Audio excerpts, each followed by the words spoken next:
L'intervenant commence par exprimer l'importance capitale de cet épisode, expliquant que, même s'il s'agissait de la dernière vidéo qu'il produit, il en serait satisfait, car elle pourrait éveiller la conscience d'un grand nombre de personnes. Cette prise de conscience pourrait permettre à certains d'éviter des maladies chroniques graves, des affections qui touchent aujourd'hui non seulement les adultes, mais aussi les enfants, adolescents et jeunes adultes. L'exemple poignant qu'il partage est celui d'un ami d'Alexandra Pen 30 ans, récemment diagnostiqué avec le diabète, malgré son jeune âge et son récent mariage. Il insiste sur le fait que l'une des principales causes des maladies modernes est un trouble appelé syndrome métabolique. Ce syndrome n'est pas une seule maladie, mais un ensemble de problèmes de santé qui se manifestent souvent ensemble, un peu comme un groupe d'amis inséparables. Parmi ces problèmes figurent des affections chroniques graves qui augmentent les risques pour la santé globale.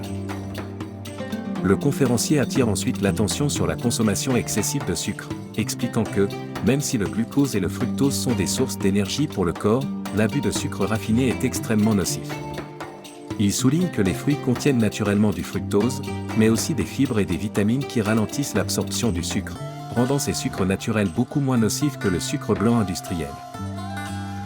Un point crucial qu'il aborde est la présence omniprésente de sucre dans nos aliments modernes.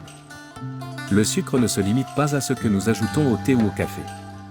Il se cache également dans les produits transformés tels que les pâtisseries, les jus de fruits, les sodas, les pâtes, le riz et même dans de nombreux plats préparés. Il explique ensuite les conséquences physiologiques de cette surconsommation. Lorsque le corps reçoit trop de sucre, le taux d'insuline, une hormone chargée de réguler la glycémie, augmente de façon excessive. Au bout d'un moment, les cellules du corps deviennent résistantes à l'insuline, ce qui constitue la première étape vers des problèmes de santé majeurs. L'insulinorésistance, comme il l'appelle, est souvent accompagnée de prise de poids et d'obésité. Chez les femmes, cette résistance à l'insuline peut entraîner le syndrome des ovaires polykystiques, SOP. Ce trouble hormonal perturbe le cycle menstruel, provoque la chute des cheveux, et entraîne la pousse de poils indésirables sur des zones telles que le visage et l'abdomen. Ce problème hormonal est un signe avant-coureur de complications plus graves. L'intervenant met également en garde contre une cascade de maladies chroniques. L'insulinorésistance peut évoluer vers un diabète de type 2, une maladie dangereuse qui affecte les nerfs, les yeux, les reins et d'autres organes vitaux.